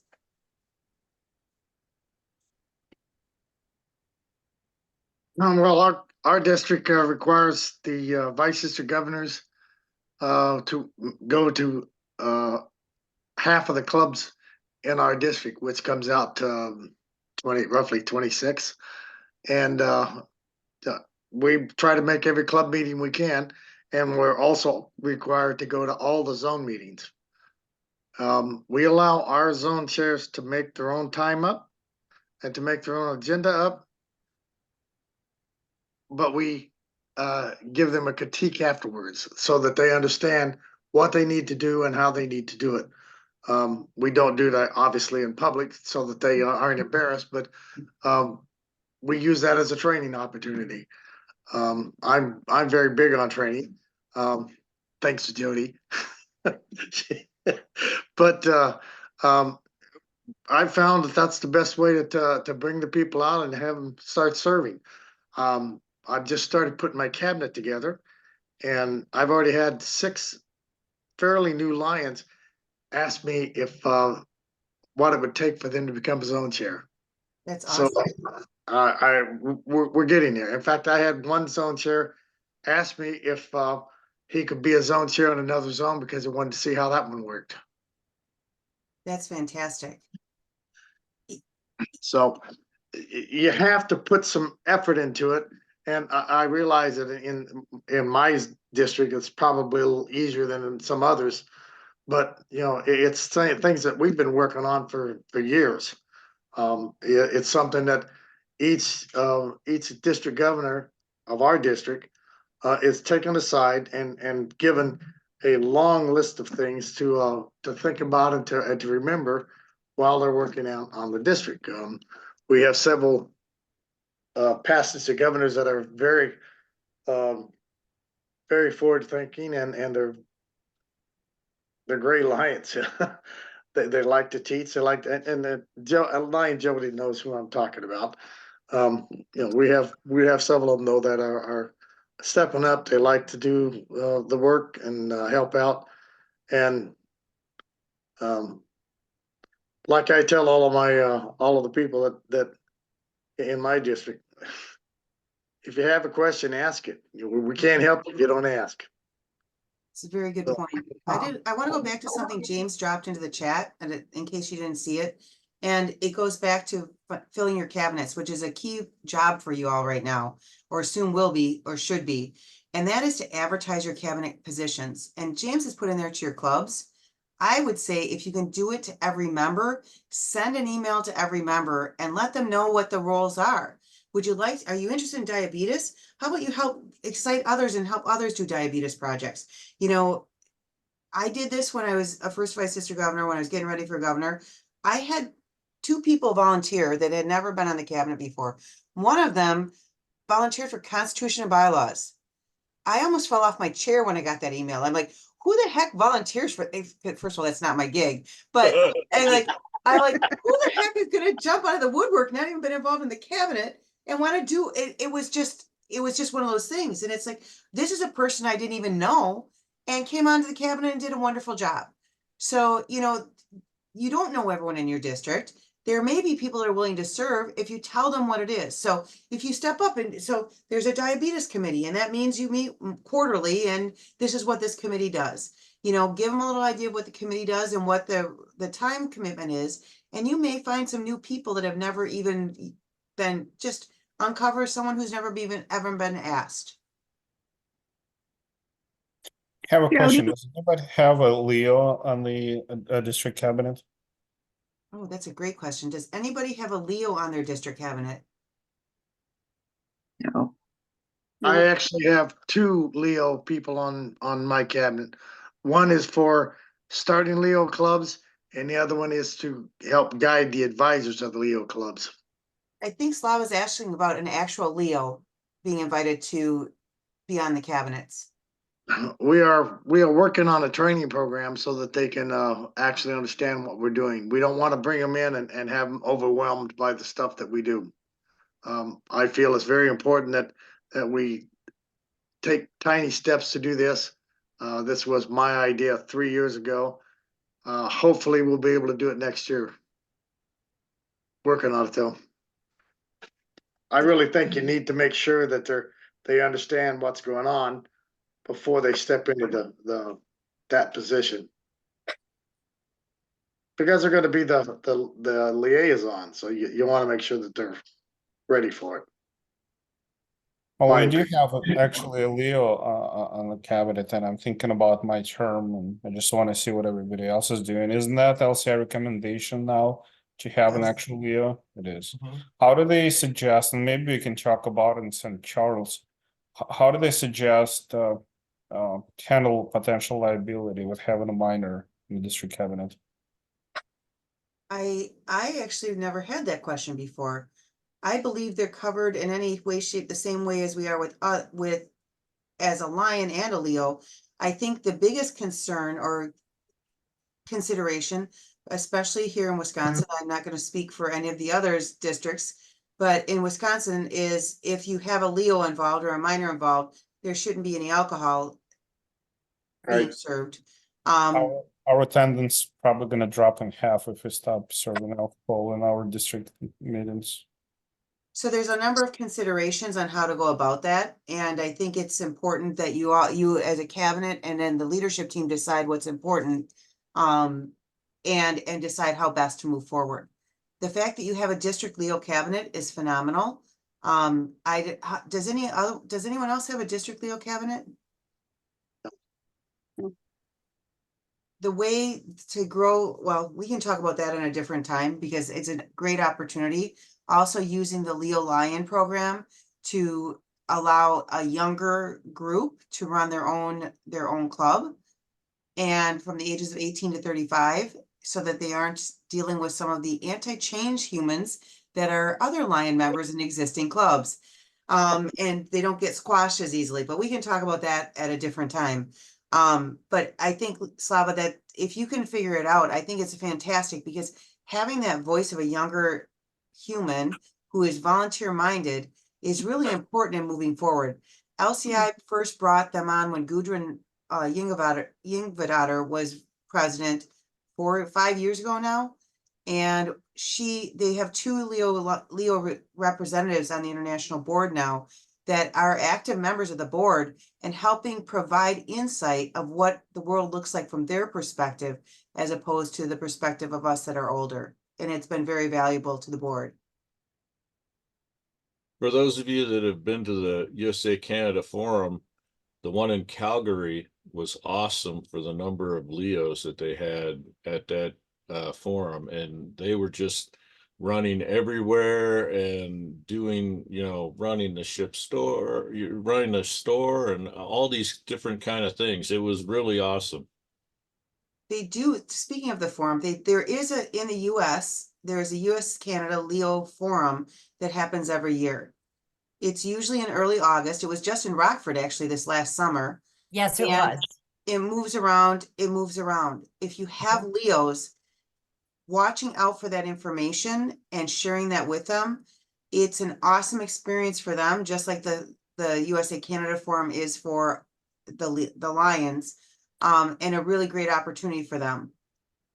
And if they know about it in advance, it depends. I don't remember where it's going next year. Connecticut. Connecticut. Mystic, Connecticut. Yeah. Nice place. Uh-huh. Cool. Is there other things you guys would like to discuss? I know, Joe, we didn't solve your problems, man. I'm sorry. Well, I apologize for hijacking the last 48 minutes, so. No, I don't really, I mean, personally, I don't think you hijacked it. I think this is a No. topic that's really important, that there's not time on most schedules to have these discussions, and to hear what others are doing is really important. And this is something, by the way, that this is a perfect conversation point to open up with some of the governor-elects that you meet from around the world as well. A lot speak English, it may not be their first language, but there's a lot of English-speaking governors from around the world. But there's also, again, Google Translate. And having that conversation, however it is, to learn what they're doing is very, very interesting. Especially, I would suggest if you can seek out some of the governors. Well, we'll be working with the governors from Japan, because some of the Asian, what they do over in the Pacific Rim area of the world, and how they build clubs is gobsmacking at times, very honestly. The amount of money that are in those clubs and the amount of money that their members have is very shocking as well. Hong Kong, I don't even remember how many hundreds of clubs they have in Hong Kong at this point, but you learn a very different perspective when you start talking to people that have that luxury, and how it can help maybe give you some ideas. India also has a number of clubs. Some of them, I know some of you have heard stories about the ghost clubs, and they buy clubs just to bump their numbers up. Okay, that's true, but they are trying to clean that up. But the Indian Lions have a very different philosophy when it comes to starting clubs as well, and when it comes to membership. The other group I suggest you seek out as you're thinking about looking for different people in St. Charles is the Texas Lions. I was just in Texas in November working with them on talking about starting new clubs. I was training them on how to start new clubs, all their leadership at their COG meeting. And I have inside of the US, I've never seen a group so focused on membership in new clubs. And I mean laser focused on membership in new clubs. They are, everything they do, their service, every time they're doing service, it doesn't matter. They're always looking at how they can extend their membership and grow the clubs so they can serve more. So it's a very interesting philosophy, one which I've never seen up here in the Midwest. And I think it's something that was the philosophy back in the day when Melvin Jones was starting. They were running around starting clubs, and this is what they did. But we've kind of lost all of that. We've lost that momentum. But it's a very interesting to hang out and chat with some of those Texas governors and hear what they're doing and understand what they're doing. Who carries membership applications in their car?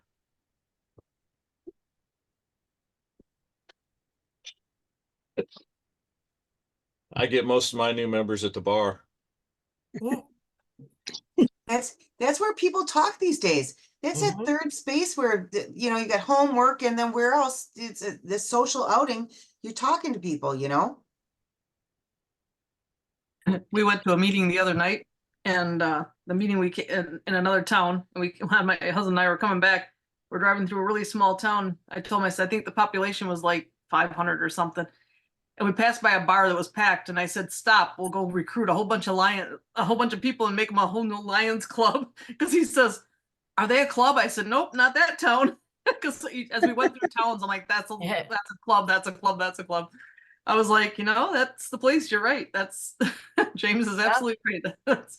They hang out together. They have ideas together, and Well, and some of you heard I was a little out of it the other night when we were on your GAT call, but the starting new club thing is real. It's your goals will have, at least, I'm guessing, at least in our area, each of you is going to have the goal of starting one new club next year. So, Georgine, go back to that bar and hang out for a while. Right. I'll just drop my husband off overnight and come back for him the next day. He's got the gift of gab. It'll be perfect. But in all seriousness, looking at a bar, looking at a local library as a place to start a club out of, looking at wherever, starting that conversation now. Most of our districts do not have full GAT teams. And by that, I mean, they may have one person, usually a past district governor, that is in the role of GLT, GMT, GST. Maybe you have a global extension team coordinator now, but that's one person. That's not a committee. I'm the GLT. Yeah, and or you're multi-purposing. James is GLT and second or first vice district governor. Finding those bodies is also a huge challenge, especially for those key roles of GLT, GMT, and GST. Very challenging to find sometimes. And again, it's about finding someone that's passionate and quantifying what it is you want them to do. The GLT, I think, is one of the hardest roles to fill. I think the second hardest is global extension team coordinator, just because we've gotten so out of the habit of starting clubs that it's hard to find someone that's got the skill set or the interest in doing that. If you haven't heard my spiel on this, you're going to hear it now. If you've heard it already, you're going to get the frequency of the second time. Get a list of the top recruiters for your district from each of the clubs and invite them to be part of your membership team and also part of your extension team. They know what to do. That's what they're inherent salespeople. Georgine, you're talking about, he's got the gift of gab. Those are the type of people that love doing that stuff. And you just got to give them a little focus and turn them loose. And they may be able to help you get a club started a lot faster than going through the traditional method. We just had our GST, and I like how all these titles, it ends in T, team. And how often is it a team? Right. But he's been badgering the clubs. We're up over 84% for service reporting this year. Fantastic. There's only I think 5 or 6 clubs left that we have to get to report. That's fantastic.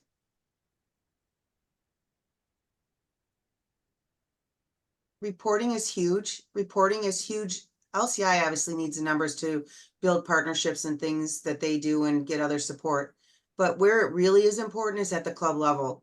Because at the club level, if I know that last year, because of the time I put in, that I benefited, however many 100 people by the service I gave and the amount of money we gave out as a whole, whatever it is, that's a game changer.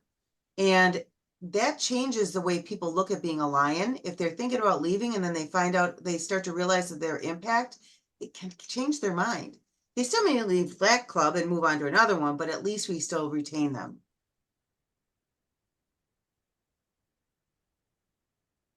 Well, it is almost 9 o'clock.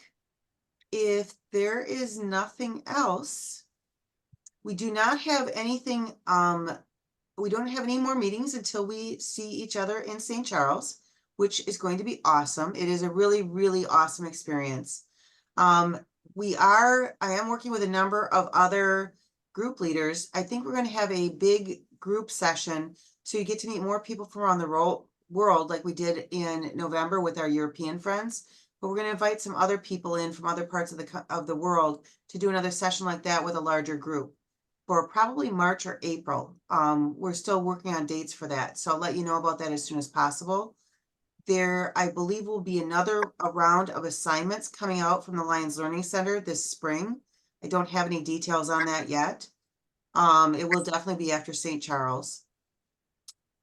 And we'll have another session before we head to Melbourne for sure as well, just to finalize things. I am available to you all for whatever you need.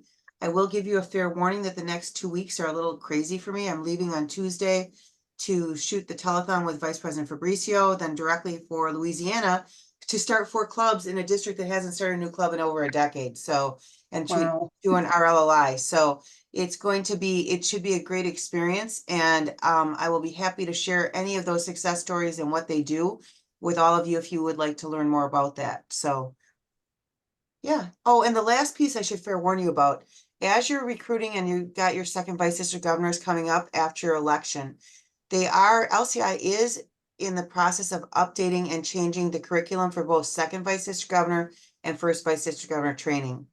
They're going to move some of the materials you've been getting this year into second vice district governor training so that you all will then, as first vice district governors, be able to focus more on how to build for your year.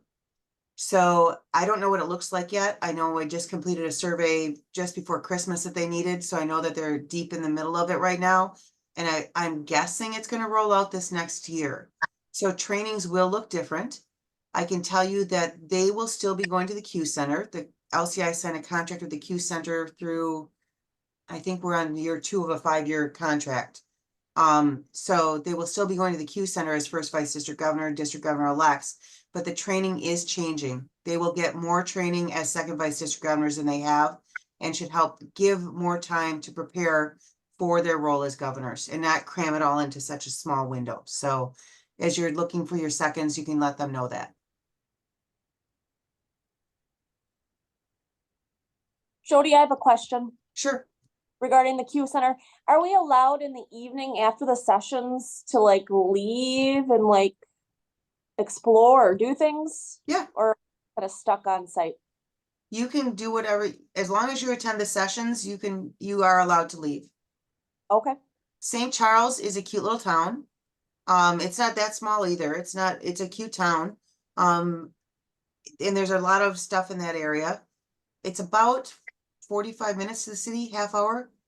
Those of you from down there, I just drove straight to St. Charles. I didn't look at where it was in relation to Chicago. It's about 45 minutes, Jody. 45? Yeah. Perfect, thank you. Because I actually have a friend that lives in St. Charles, and I didn't know if I'd be able to meet up with her if she'd, come by me or something. So I just wanted to know if that was acceptable. Yeah, and I actually have friends. We have friends that live down there as well. So I had brunch with them the day I left on that Friday. Perfect, thank you. Yep. So here's what I'm going to get for you. I'm going to find out about those of you who are driving, what the deal is about being able to leave on Thursday night after the session, what that deadline will be and what that needs to look like. I'm going to send you a couple of things, probably the slide deck or whatever, the PowerPoint or whatever I've got from that. So you want to be a DG program, and also the zone share job description. I think I also have my old cabinet, the piece I sent out about my cabinet when I was looking to recruit that I sent out to the whole district that I'll dig out and I'll send to you all if you'd like it as well.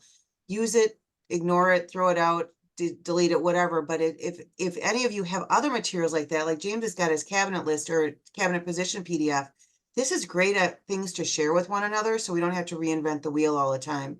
Because I'm guessing, Google makes me download it. James, are there job descriptions or kind of committee descriptions on that as well? There's links to information for each position. Awesome.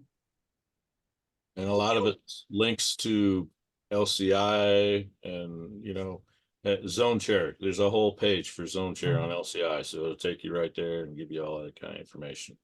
That's fantastic.